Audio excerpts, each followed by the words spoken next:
Okay. All right. Let's see. It says we on YouTube.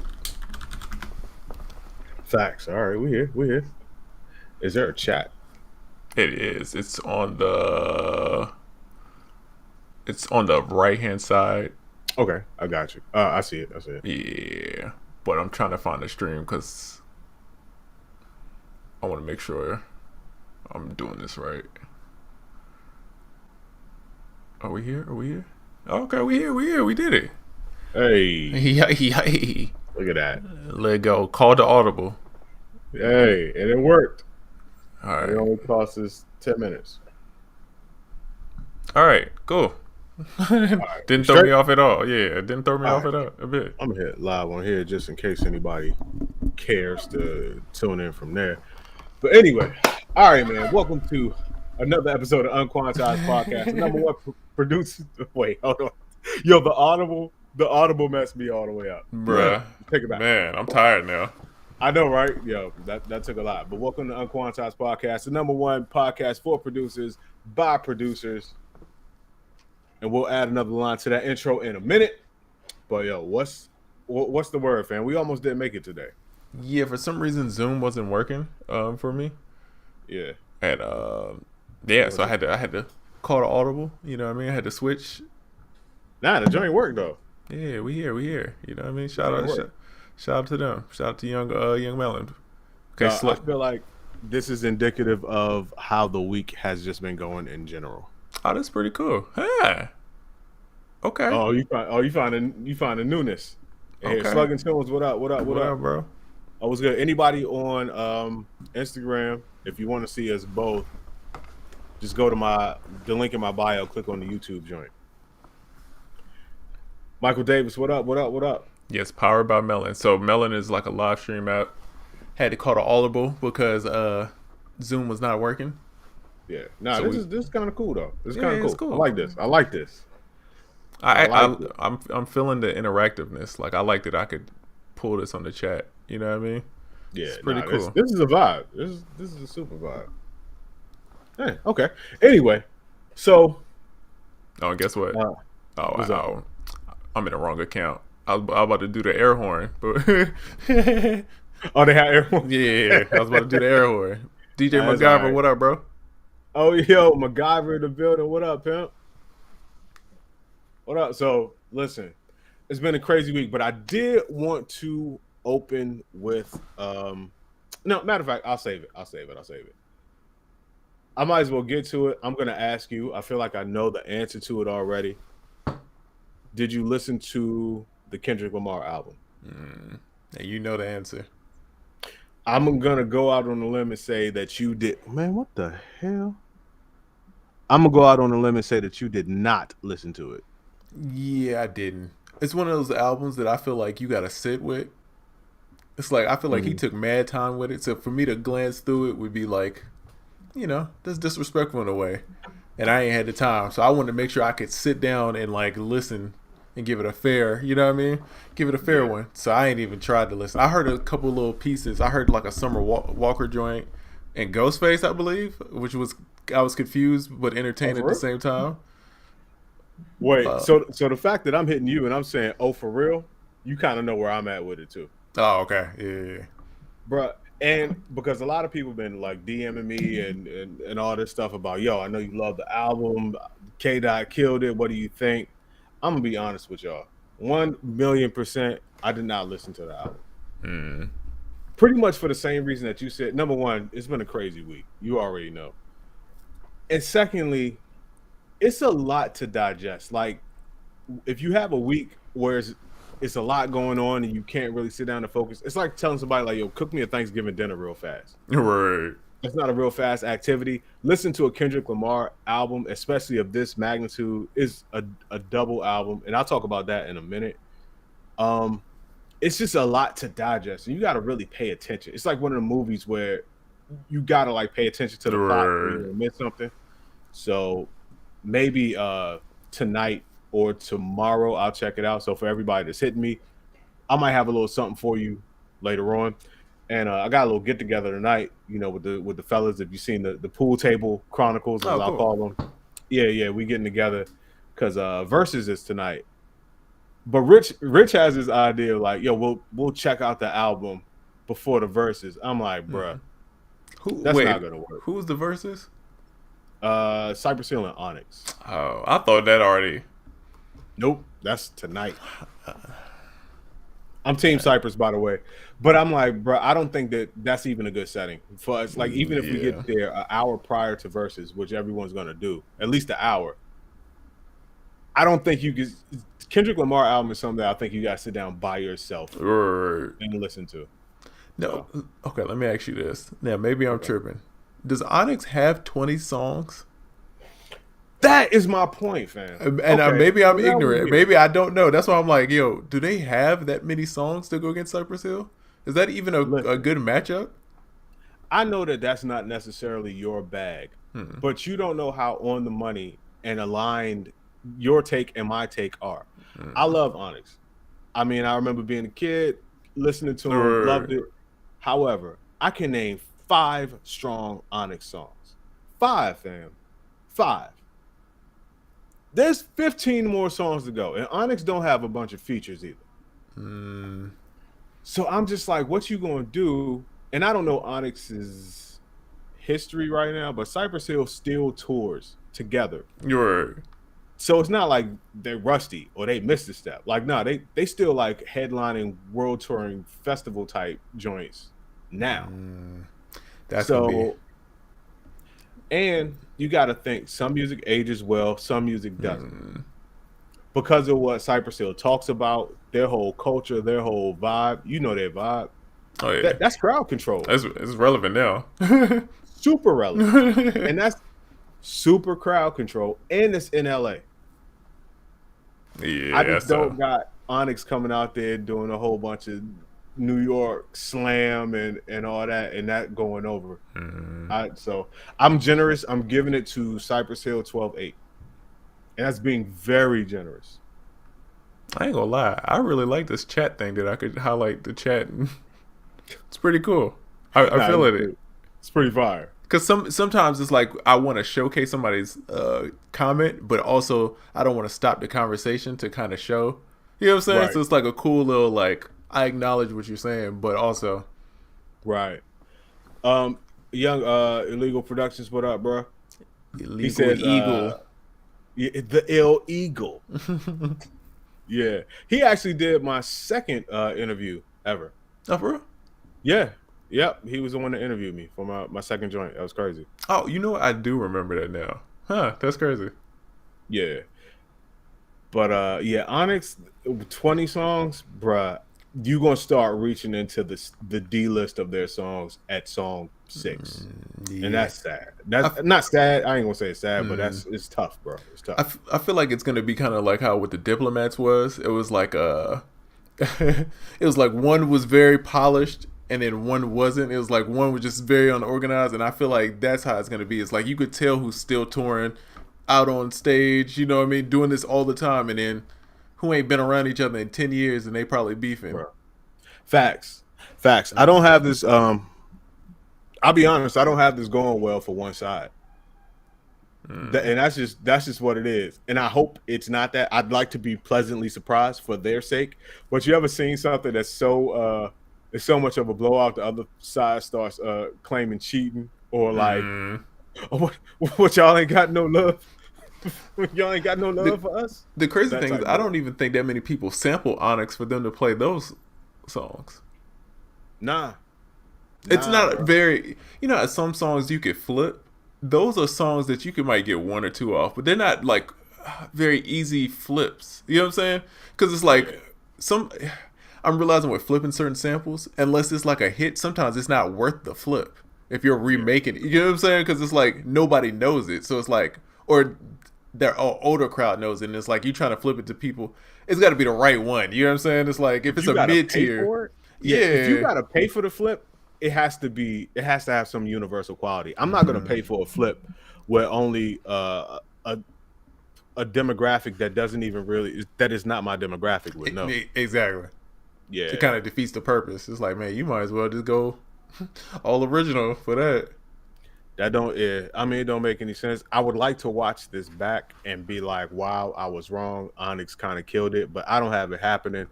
Like I said, my generous prediction is going to be 12-8. Oh, drop the mouse. Yeah.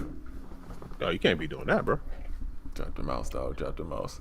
I haven't gone live on YouTube, on Instagram in a while. This joint is giving me all types of pop-ups. I'm cool, bro. Yeah. You know the cool thing about this too is we can multi-stream too. Really? Bro, we might have to, you know what I mean, do some thing. Might have to switch over, cuz. Facts. But yeah, I'm gonna listen to Kendrick. I just want to sit down. I still ain't even understand the video, bro. I ain't even gonna front. I'm not even gonna front. Like, I understood all of the video. I'm like, wait, I get the Nipsey part, I get the Kanye part, but the OJ part, okay, I need more information. I don't understand how this fits into all one thing. I feel like I need to watch one of those YouTube videos where they like explain. Yeah, I feel like I'm gonna lose my hip hop card, and I'm not ashamed to profess this or confess this rather. I haven't even seen the video, dog.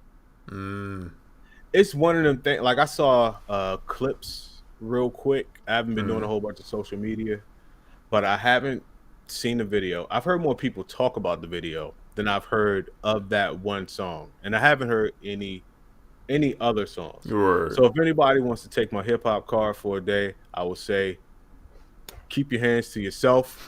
I'm still qualified. I still know. Back away. I'm still in the 0.5 of hip hop historians ever. I dare you to challenge me.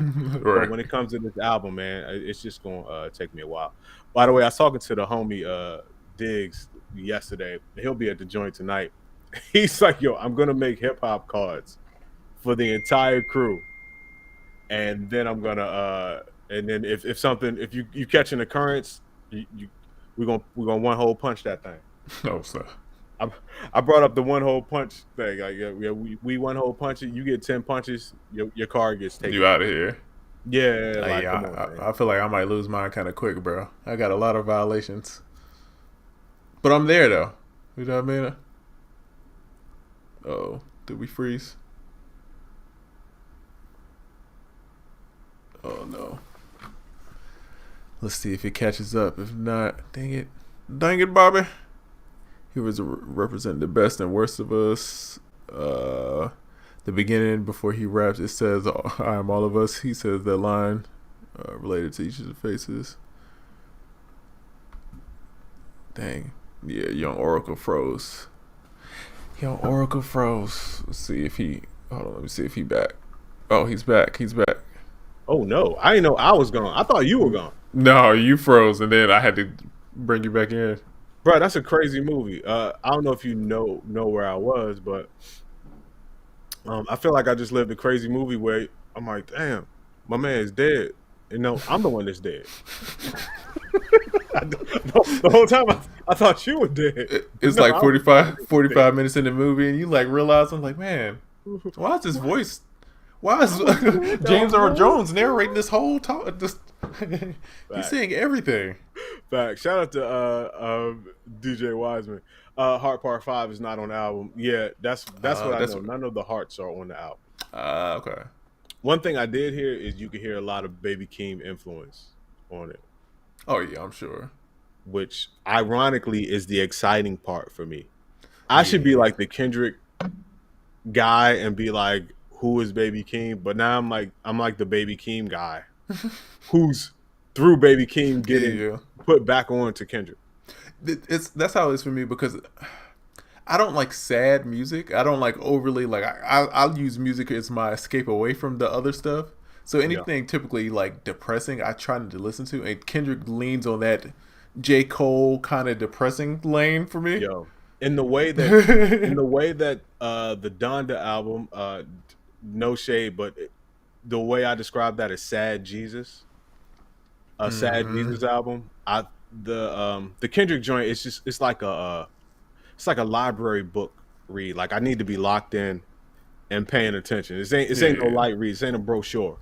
So Baby Keem though is more like, hey, I'm about to Baby Keem is the vibe. You only drive in my car and shake my head randomly. Exactly. And scream the song at the top of my lungs. That's, you know what I mean? Exactly, bro. Yeah. But now, real quick, and the last thing I want to say about this album is I heard it was considered a double album. And you know, we grew up on double albums, but now with it being streaming, I don't know exactly how that's listed, whether it's one album or two albums or whatever it is. But I also heard that it was 18 songs. And I don't remember how long double albums were when CDs existed, but I feel like 18 songs was a single album. Yeah, that was. So I mean, I mean, things change, but I was just floored when I heard that it's 18 songs on this, but it's a double album. I mean, 9 and 9 is not bad. That's two Illmatics. Right. But I was like, wow. Yo, things have changed. Albums are like 35 minutes long now. And a single album length from back in the day is a double album now. I was about to say, I feel like Kendrick, the songs are going to be longer though. Kendrick is known for having them 4-5 minute songs, which is unheard of now. If a song is more than 2:30, I'm like surprised, bro. Yeah, true.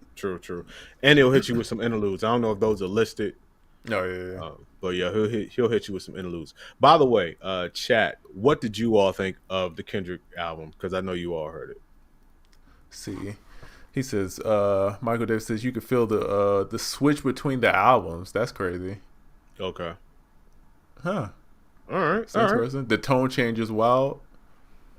Okay. I'm gonna listen, man. I'm gonna give it a fair shot, man. I wanted to it's one of the things you don't want to skip, man. I feel like they spend mad time on those kind of things. It ain't something you just skim through and like, all right.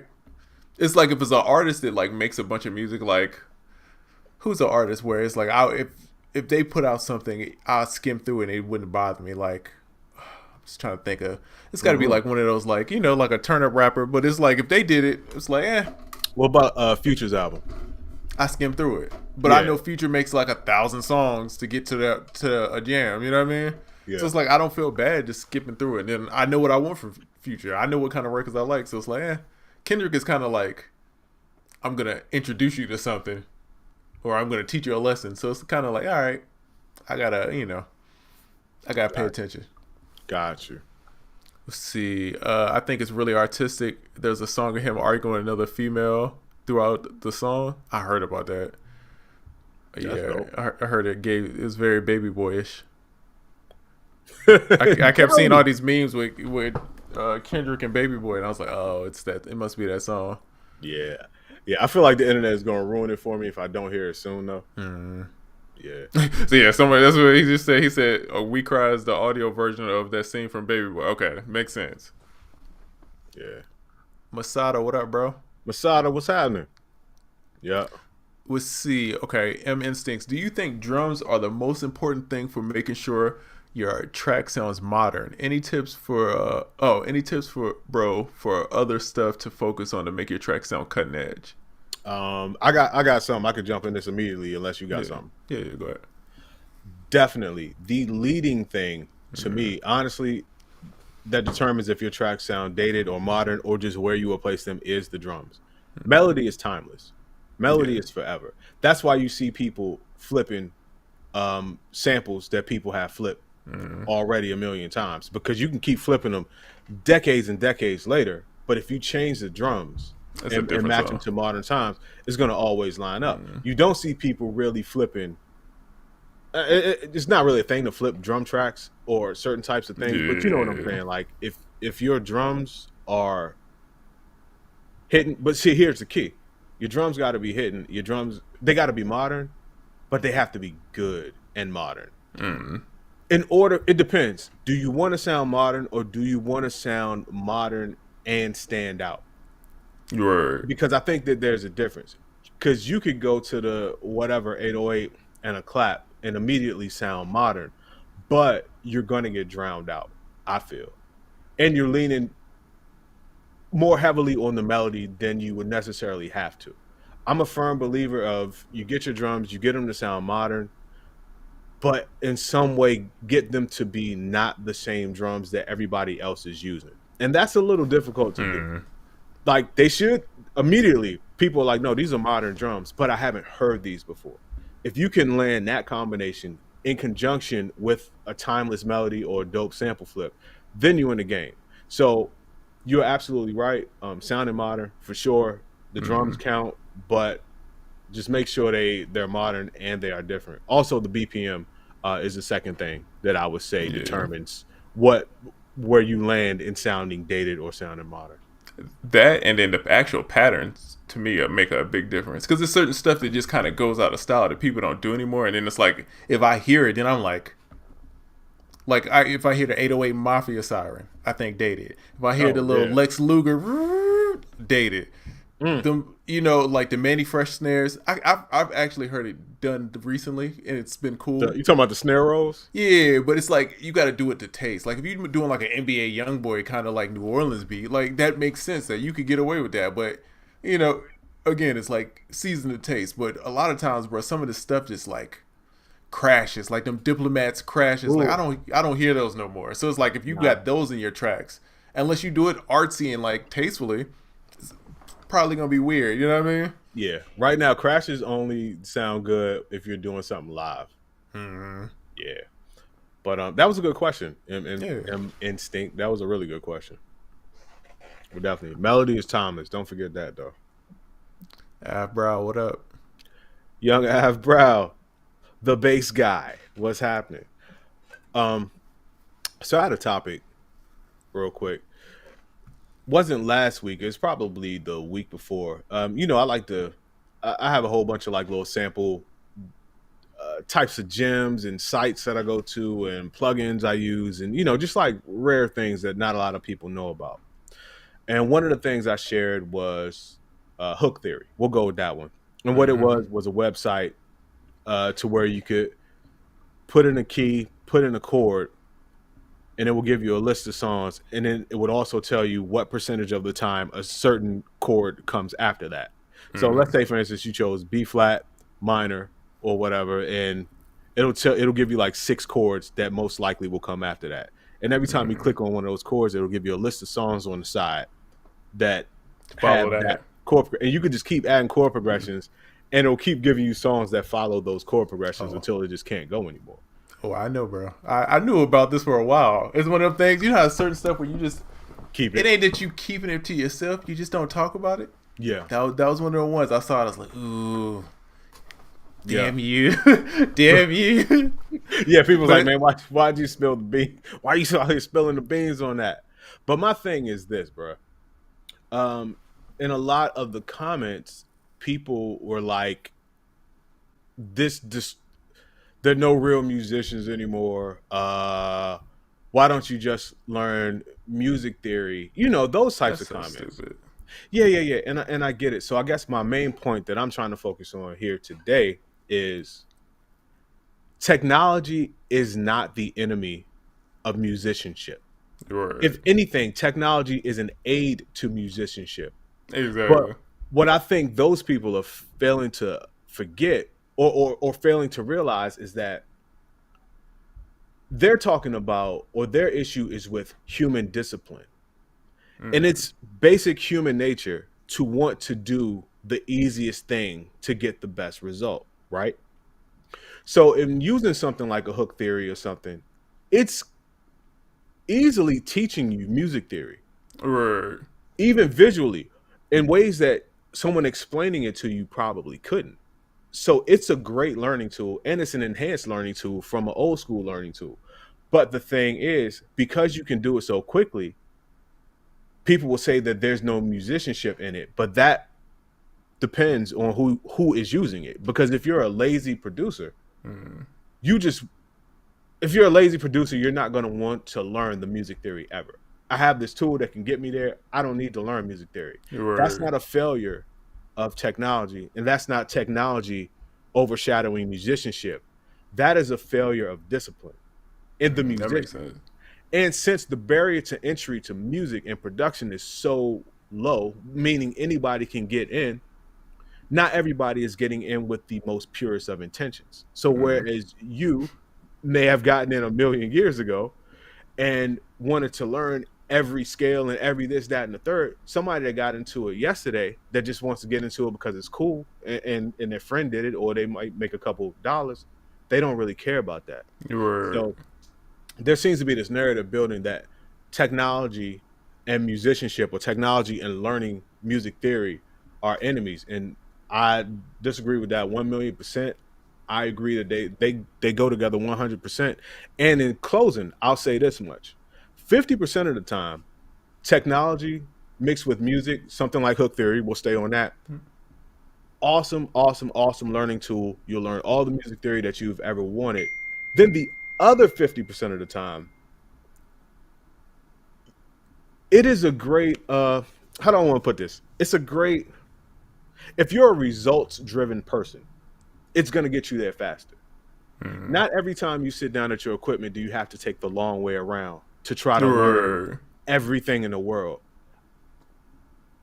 Music business, the last part of that is business. Business is driven by results and outcomes. If I'm a result driven person, I'm going to take the fastest, most efficient, most correct way to do certain things. That doesn't mean that I don't learn at other times or in the process, but you got to watch out for the purist thinking on a lot of things, because the word purist often equates to being a dinosaur.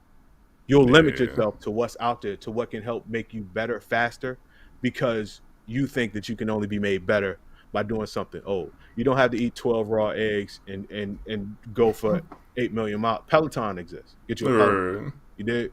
Like, so just watch out. If you have that mindset, watch out, because you're really limiting yourself. And for what it's worth, whether you care or not, you're turning other people off to what you may be offering, because you just sound like you're stuck in a certain time. So the main point to take away from that: technology and musicianship are not enemies. Yeah. And you know, for me, bro, a lot of times I use those things as like to get out of my comfort zone. Same thing with MIDI, right? That was like the whole thing where I was making MIDI packs, because sometimes I'll get stuck going, my mind automatically goes to a chord, right? It's not that I want to go there. It's just I don't really know any other ones outside of naturally where I would go. So it's like my brain always tries to make the same progressions. But if I'm seeing like, oh, they going here from there, it kind of sends me off on a whole different tangent. And then I can make different stuff. And if you're making 5 or 6 beats every day, bro, you need that. You need inspiration. That's why it's like you see people using loops or loop guys. And it's like people are looking for anything to kind of get inspiration, because it's like, bro, you doing that volume of beats a day, it starts getting difficult, bro. You know what I mean? So it's like, yo, you need to do whatever you can to spark some inspiration. So it's like, bro, use it as a tool, man. You know, shoot, other people gonna be using it. It's like either you gonna get left behind or you gonna get with it. So it's like, I mean, if it can help you, man, don't be afraid. Try it out, bro. That's a fact. Yo, hey, Slim, don't get mad, get better. You know what I'm saying? Like, not everything is gonna be 1984. Not everything is gonna be 1996. You know what I mean? Like, you gotta get acclimated, or I'm not gonna tell anybody to quit, but I think you should quit participating in certain conversations. Right. I was telling somebody this morning, you got 2 choices: you can step up or step down. And some people just need to step down from inviting themselves to certain conversations if your conversation or your ideas stop at 15 years ago. You know, and that's no shade, because I was there 15 years ago, so I'm the one that knows. You know what I mean? Young Beats Music, he said, what's good, guys? Salute to y'all. Rare chance to tap in for a bit. Can we talk about this K.O album? We had a whole did. We both didn't listen to it yet. Yeah, so we'll tap back in when I actually sit down. Yeah, bro, it's too much. It's I gotta be in the right mindset. I gotta have the right amount of time. And, you know, you gotta pay attention. I need the magnifying glass on my ear. You know, I gotta get into that thing. And yo, this is something I've heard a lot. He says, it's kind of good someone doesn't know music theory. Sometimes we musicians stick to the rules and that mentality that kind of puts us in a box. I've been told by a couple people of like, don't overly learn the keyboard. Yes.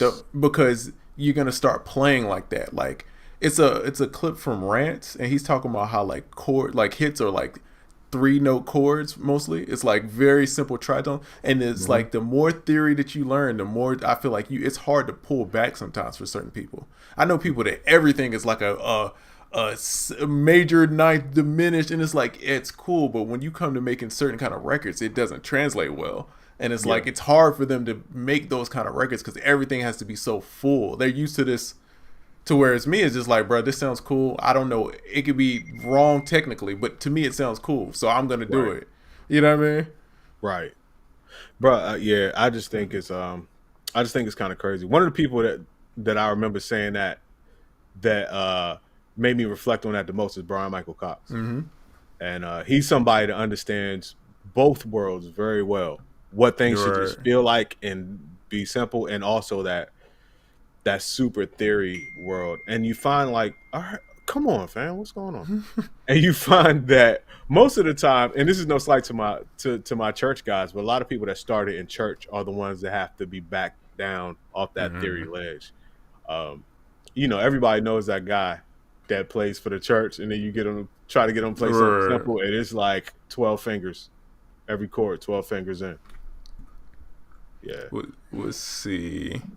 Young Sheeta Diva, what's going on? Sheeta, what's the word? Hey. She says, hi, SoundOracle. With so many producers using FL Studio, how relevant are the MPCs and machine groove boxes?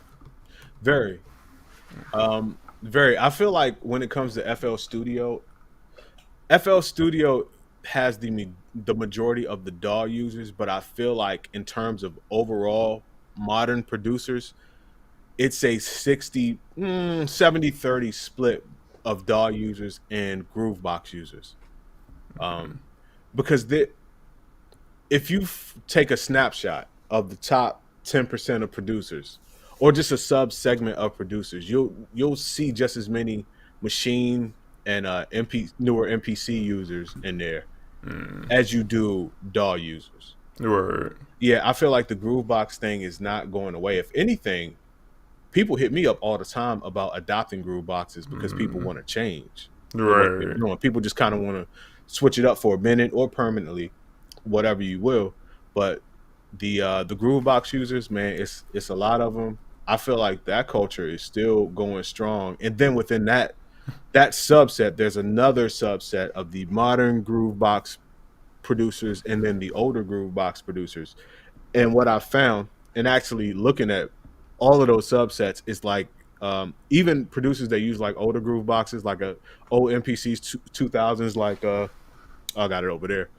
They also use machine, or they'll also have a newer MPC. You know what I mean? So saying all that to say, the Groovebox thing is still going strong.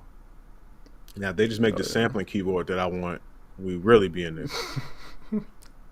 Bro, did you see apparently it's a documentary about 40 with Drake? Nah. I need to watch. I just saw it. So guys, for the weekend, if y'all want something to watch producer related, it's like 15 minutes, I believe. On what? I have no idea. It's called Toronto Sound. Okay. Yeah, it's like, it just says it's like a 14-minute. I have no idea where to find it. In the words of I think it was, I don't remember who it was, but do you Googles or whatever? Yeah, your Google's Bing Bong. Which Onyx member that was? Yeah, Masada. Somebody did say MPC. Shout out to Masada MPC. You already know. Check my man out till he's fired. Oh, and 40 dropped a new pack too. Oh, he going crazy. Oh, he was quiet for a second. Now he out here. That's what's up. I like that. He doing it. Yeah. I gotta check it out. Yeah, I was talking about church. You know the church musicians. You know who I'm talking about.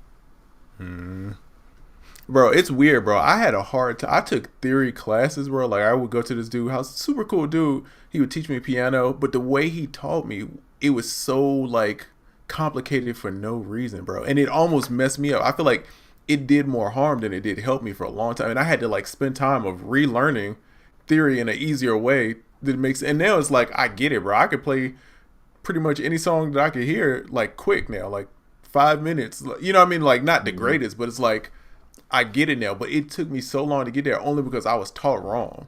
So that's why it's like tools like that to me are like so helpful, because it's like visually you could be like, oh, this is what this means. This is the correlation. Because when somebody's just telling you, it's hard to picture like how keys are relative to each other. And if someone's just showing you on the piano, but if you could actually click through something and like mess with it and you can understand the relationship between everything, it's like, oh, this makes it a lot easier. So yeah, man, use that to your advantage, man. That also that alone, like with hook theory, it only when you choose the key initially, you can only choose major keys. Like it only focuses on major. Mm. So you automatically have to know or figure out or learn Right. the minor equivalent key to even start. That alone is teaching you something that you might not have Oh, looked bro. for. You know what I'm saying? Bro. Yeah. Today I was like making this beat, right? I'm always proud of myself when you make a beat that sounds like a sample and it's like bad Ooh, instrumentals and yes, you sir. ain't use a sample, you just chopped up a bunch of stuff. And I was like chopping up chords and I would like find a sample of this like piano and I was like, man, I really want to use this. And then, but you got to kind of freak it. So it's like, I was like, all right, this is a minor chord. So let me pitch this up. So I would Mm-hmm. chop it and then pitch it to the key. You know what I mean? And then kind of make my own progression, rebounce everything down. No, I was so proud today. But sometimes you got Frankenstein. Sometimes you got to know the theory enough to where you could pitch, like, oh, this is a minor, this is a minor. All right, cool. I could pitch this to here, keep it in this range. It's gonna sound good. Yeah. Gucci. You know what I mean? Yeah. And not to belabor the point, but I'm gonna give a shout out to ignorance at this point. Um, ignorance in its purest sense of the word, meaning not knowing, because hip hop itself was built off of not necessarily not knowing, but maybe not having and not having the ability to.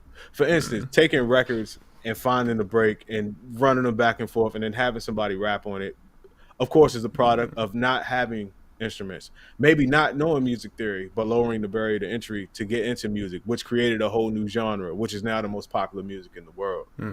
So there's a danger in everybody or every producer knowing everything. To me, things can kind of get stagnant. You got to leave some room for curiosity. You got to leave some room for ingenuity and innovation. And a lot of that just comes from the purest form of ignorance, which is not knowing how to do something, but still having to get a certain result. When I first started using the MPC, I didn't really know. I knew what it did and all of that stuff, but I was more like, what am I trying to do and how can I make this thing do that? And that just came from ignorance of not knowing how MIDI worked or how it is, not knowing how these things work. And I ended up developing a style. It's the same story of hip hop. So, just for everybody, just an Einstein out there, not knowing certain things does have its perks. No, that's real.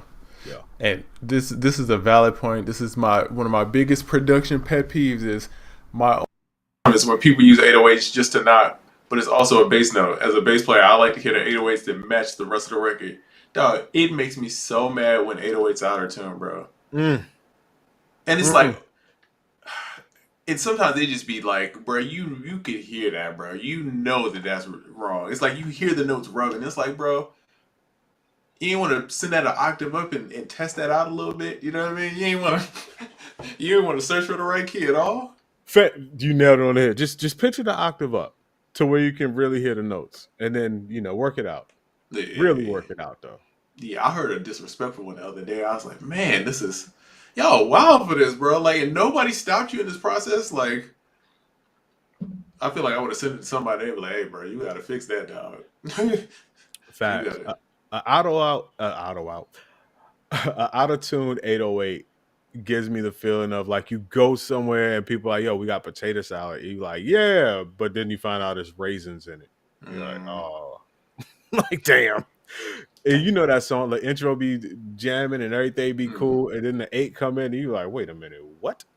And see, it's a difference between like sometimes when people are using with like the was perfect fourth or the fifth. I'm gonna get my theory wrong, but it's that other note that sounds good all the time. I'm gonna say the fifth. I call it the. This is what it is, but yeah, those notes aren't as bad, right? If it's in the chord, it's like cool, you can get away with it. Sometimes it's not the right note though. But it'd be the ones when somebody picked the worst possible note. It's not even in the scale at all. Yeah, I'm just like, bro, this is the biggest like clash possible. Yeah. Shows. Hey man, you gotta get it right, man. Or I think sometimes too that people don't understand that they gotta pitch the song up to get the 808 to hit right. Sometimes the 808 is too muddy. And it's like it's like I had to do that earlier today. I was making a beat and I liked where it was at, but the 808 was too muddy. So I had to pitch the whole beat up just to get the 808 to kind of hit right. And then it's like, okay, now it's much better. 808s only sound good or prominent in a certain octave in a certain range of notes.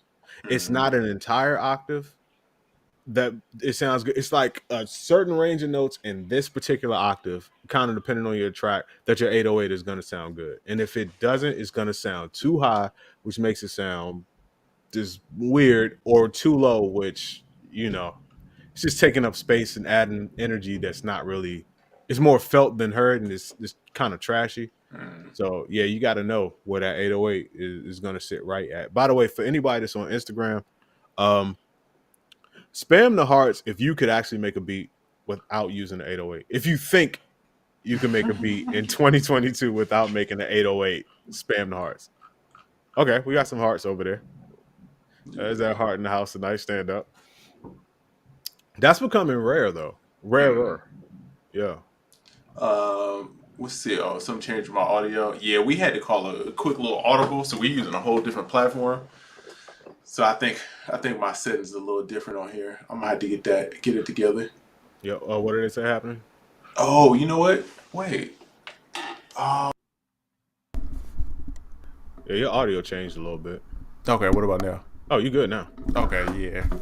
This one I gotta get a new mic, bro, because this like the USB is like mad loosey goosey. Yeah. And that joint just like it be going out. Gotcha. Dang. I see mad people say I never use 808s. I rarely use them. What kind of music do you make? That's the question. Yeah, I'm guessing more sample oriented, more hip hop. That's what made it easier to understand, or R&B. Mm-hmm.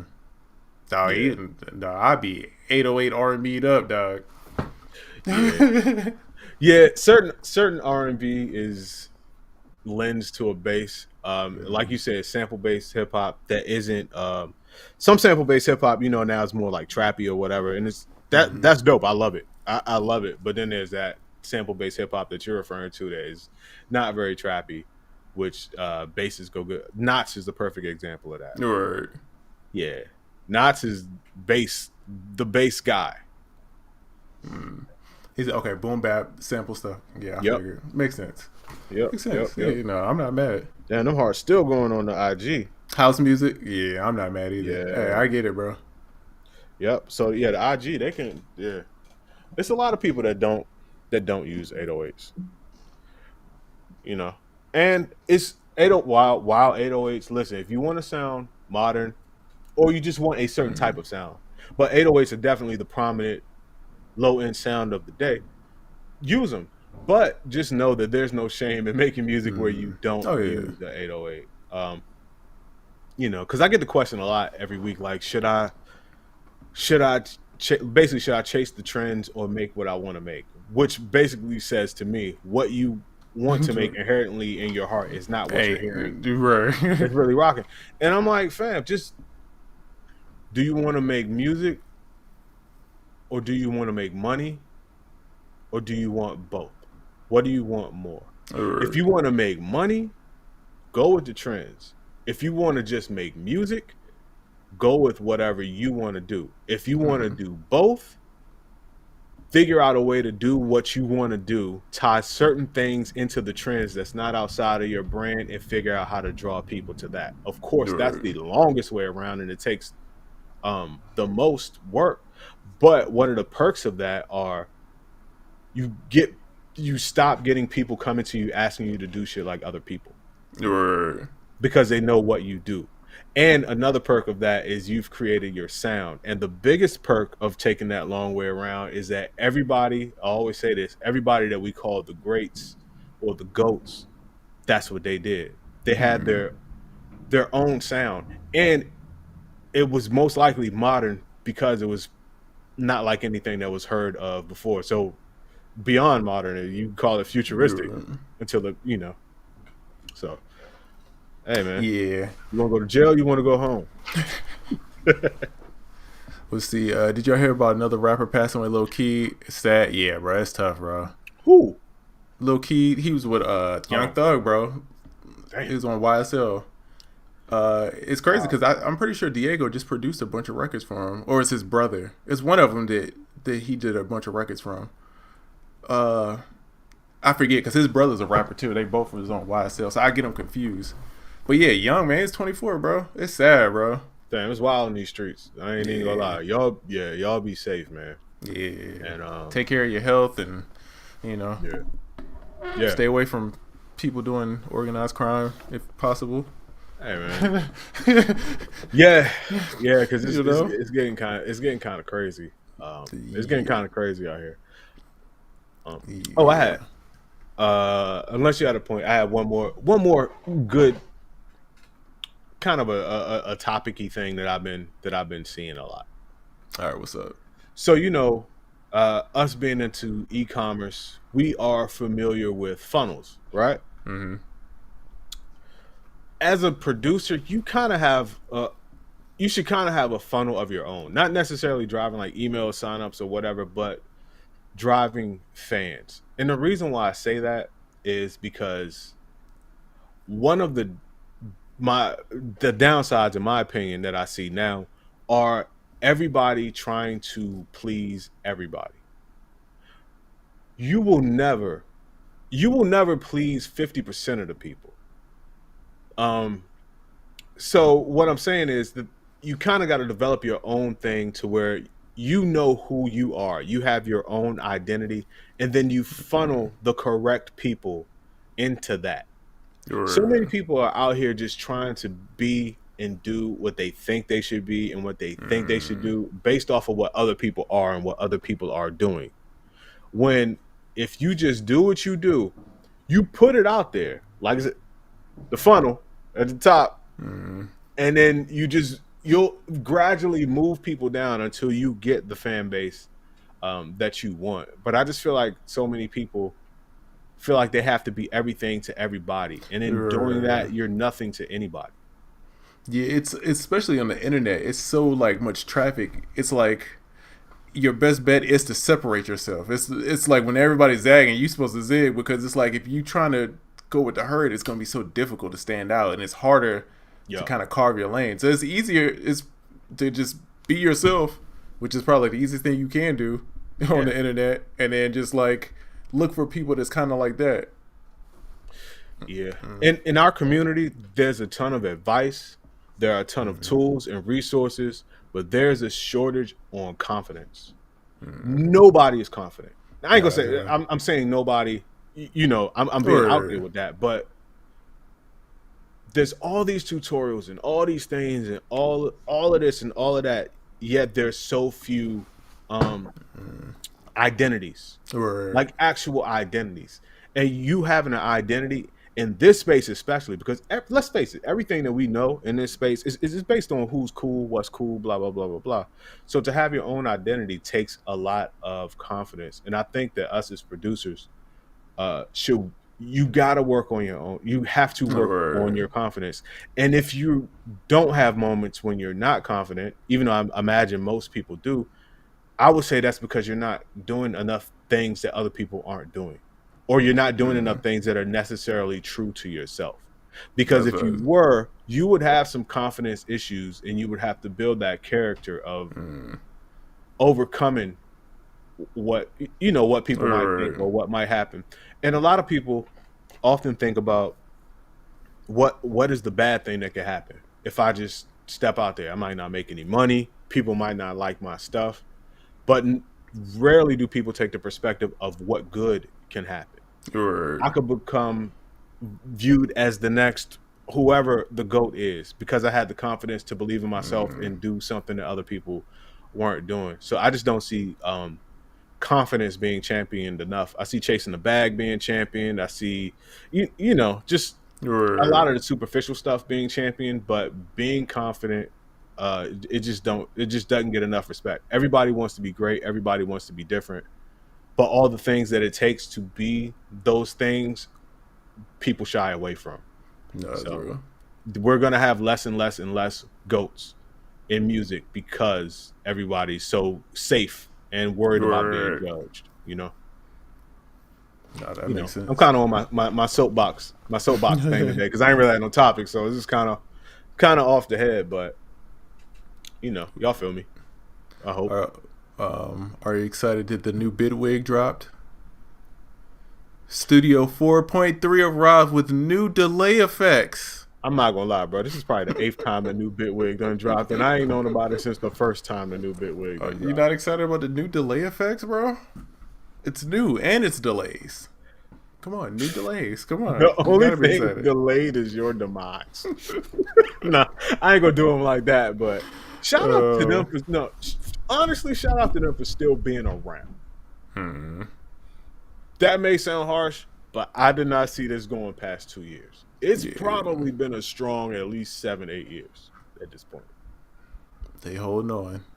Yeah. They need to find like a lane, like the official DAW of Bitwig bluegrass trap or something. You know what I mean? They just need to find something to lock in. Bitwig needs better marketing because their marketing at first was like, oh, the DAW that bit off of Ableton, which is horrible marketing, but at least it was a differentiator. Now it's like, who? You don't even have that distinction. So, you know, shout out to them, man. Y'all some soldiers. Y'all some super soldiers. And if you need some marketing, I'm not even necessarily saying holla at me because I don't even know if I can help you. And I'm down to help everybody, but I can't help you, man. We need a bag and a miracle and a prayer. That's like I feel like this is like bashing companies hour, but like Beatport they launched a sample pack label. I didn't even know Beatport was still around. I forgot all. Like I didn't know what they were doing since like the at one point Beatport was the joint. I ain't gonna front, dog. The EDM bubble. Yeah, where Ponzu at? Ponzu know all about the young Beatport, bro. That joint was going crazy. But hey man, listen. I think I like to hear about certain things coming back around, like as a surprise. Like Beatport is one of them. You know, every couple of years, it's the Myspace is coming back conversation. You're like, what, really? Nah, Myspace ain't never came back. We bringing back the sidekicks. It's gonna be classic. Oh yeah, that will go crazy. That will go super crazy. Let's see. We got a question. Huh? M Instinct says, nowadays, do you reckon new artists and producers who want to break should come on the scene with tracks that disrupt what's already going on but sound damn good? Any advice, bro? I think that's exactly what you want. 1,000,000%. Yeah. You had your answer in the question, bro. If you want to make noise, if you want to get noticed, you have to do something different. Not everything, but everything that you see has obviously been done before. And the more you look around, everything is being done to death. Even if it's being done well, it's being done to death. And when things are done well, but done to death, they become regular. They become average. Just nothing's bad anymore. You know, I got a few examples, but none of them aren't illegal, so I'm not going to use those. But yeah, you just have to come with something, just something that disrupts. That's a great word to use. You got to come with something that disrupts. And in doing that, I would try to make every facet of that thing lend to that story. Like for instance, the type of music should disrupt a little bit. The type of artist that you break should disrupt a little bit. The type of drums you use should be disruptive. The melodies and the chord progressions should be disruptive, a la Pharrell or whatever. You know what I mean? And the more disruptive elements you have in what you're doing, you achieve the overall goal of being different and being a disruptor without having to focus on how am I going to make this whole thing different. If you just you make the elements disruptive, you become a disruptive presence. So great question, and I think you kind of got it from that. All right, we're gonna switch. We're going to Shark Tank mode. You ready? Let's do it. All right. Beats Music says, let's talk business for a second. What do you think would be a good business to start for under 10K or less? Does it have to be music related? That, and my other question is, how do you want to make the money, slowly or quick? It's like how, like, are you know what I'm saying? Are you looking for like a slow, safe return, or are you looking for like high risk, high yield kind of thing? Because it's like, depending on what you're looking for is what I would tell you. Yeah. You know what I mean? Good. Look at us not answering any questions until we get all the information. And the financial advice from SoundOracle and Trezor is just for entertainment purposes only. Whatever that disclaimer is that tells you, hey, go talk to somebody. Not a doctor. Okay, he says any business, both quick and long play. Nice. Uh, I mean, e-commerce is always a thing. It takes nothing to really start up. The issue with e-commerce is a skill gap, right? That's gonna be your biggest thing, marketing. Yeah, but it doesn't really cost that much to start. Service business always works. Again, doesn't really cost nothing to start. A lot of the stuff I would tell you is kind of tricky. Like Airbnb is tricky because the depending on where you're at, and it's so the COVID, all that stuff, it makes it tricky. Turo, same kind of thing. You could do that, but also people are gonna steal your car. It's gonna happen. It happens to everybody I know who's on Turo. So those are things that you gotta you gotta be cool with. But it's options there. Yeah. My first answer was exactly the same as your first answer, which was e-commerce, and probably because we both know a lot about it and grew in that space. Yeah, you don't have to have a lot of money. And that 10K, getting into e-commerce with 10K, oh, you are ahead of the game. Top of the line, baby. You top of the line. Also, yeah, that Airbnb thing. Yeah, as two people who have both done Airbnb, I would have suggested it maybe up to a year ago, but the way that they're regulating it now is it's crazy, really trash. I would get out of that. There's also I don't even know what these businesses are called, but basically the businesses where you're hired to do a certain thing and you outsource it and you take a percentage of it. Oh, like arbitrage. Yeah, so you build up a workforce that performs a service or certain services, and the people work at this cost. You charge this cost, and you take the middle, the difference. A business like that is not hard to start up, especially with 10K. You get you a small to medium sized workforce. Yeah, you could be out of here with that. You could go global with vending machines. What's country went? Yeah, go global. First of all, did anybody catch the? If you know where the reference of going global through vending machines is from, put it either in the Instagram chat or in the YouTube chat. We're gonna see who the real one. Let's see. What part of life do you wish there was a service for? It's crazy because the one that I've been going through is like I need to get my I hate folding clothes. It's like a issue in my house, and then they got this place that like you just put the clothes in the bag, and then they can clean them, and then they just fold them all up, and they just drop them back off, and it's like 24 hours. Yeah. I forgot what they called, but yeah. I saw that. I was like, oh, run me that, dog. I need this in my life. I would love an options guide. For instance, if I do anything like something huge, let's say with my house or something like that. And basically the question I always end up asking the expert is what percentage of the time is this successful? What percentage of the time is this not good? But to take it even further, like, all right, here's the thing I want to do. I can do this, that, this, or the third. Which is the best option based off percentages and case study? I often do that research myself. If there was a service or just something that I could go to that would help me, that would be awesome, because that's how I think. Like with certain credit cards, how they got the concierge service where you could just like call them and they'll just do do whatever, they'll figure it out, bro. You be like, yo, I need tickets for this. They be like, yeah, bro, we got you. Yeah. I don't know how we gonna do it, but we gonna figure it out. Yeah. I need one of them. That's a fact. Yeah, that's a fact. All times without having to pay that annual fee on the credit card. I'm not gonna lie, that folding clothes joint is kind of fire, bro. That is the bane of my existence, bro. I got so many clothes that need to be folded at all times. It just never stops, bro. Depending on what the clothes are, they're hampers, and then they're just clean clothes deposits. I like to call them. I will buy a hamper, like for beaters and drawers and socks. I can hamper those. Oh yeah, clean. I got clean hampers.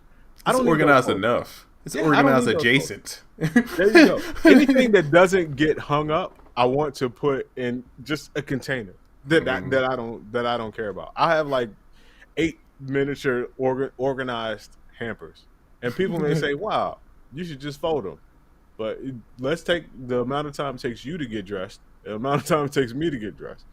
Or after you do some clothes out of the dryer into the correct organized hamper, it's nothing in here but black socks, short ankle socks, and they all match because I only buy one type of each thing. That's what I'm on, bro. I now with socks I only buy one type. Hey, bro, we there, yeah, because it's like it starts getting confusing, bro. Bro, I can grab 2 socks at any time. They're gonna go. They clean and they match. There you go. That's bro. what it is. I don't get so bad with the clothes because I was buying so many new clothes, bro. I had to get an app to keep track of my. I mean, Oracle know this. We talk about this all the time, but I have an app to keep track of all my clothes because what would happen is I would be trying to get dressed and I would try on 3 different outfits and then had to refold and put back those clothes every time trying to figure out the outfit. So now I just use the app and I can just kind of put it together, boop, boop, boop, without having to do all that stuff and saves on the folding. You know, that app was a lifesaver because prior I would just buy something, put on the fits that I thought were best, and just take pictures in it, and then I would have a whole album of fits. But yeah, that app came in clutch. Oh yeah, sure. And that's fashion talk with Tristan Orton. Yep. But yeah, socks get missing anyway. That's why you have 1,000 of them at any given time. They can go missing. Yeah, by the time I notice it, it's been a while. That's when I knew I started doing better in life. Is when I had MacBook chargers on every floor of the house, and then I got this mad abundance of socks. And not the cheap socks, not like the sock man, not the like 20 for like, you know what I mean? Not it's the ones you could wash a couple times and they still hold together. I'm like, all right, we here, we moving on up in the world. Success. Hey, your boy is out here, black sock, gray ankle, gray toe. I'm killing it. I'm not worrying about a charge in the house. This is what success feels like. Facts. No, most of my like closets and drawers and stuff look like Charlie Brown closets. The same thing. It's a million copies of the same thing. Even my like sweatshirt joint. You go through that joint, 1, 2, 3, 4, 5 of the same sweatshirt. Different colors. 1, 2, 3, 4, 5. Hey, efficiency, man, making it easy. It's the uniform. Beats me to say I bought 4 tires at the same time last week. I felt like I made it, bro. You an adult, bro. That's one of the ones. You did that. That's an adult flex right there. Yeah. 4 of them things. Yeah, that's like buying a rollie. You know, he didn't go for 2. He didn't go for 2 in a rotation. No. He said no. All give me expenses. He probably went Michelin. He probably went some high. You know what I mean? Yeah. I see you. We'll see. If I had an assistant, I'd take that shit to Halo and treat her like my personal Cortana. What the fuck? Facts. Oh man. Facts. All right, man. Anything else?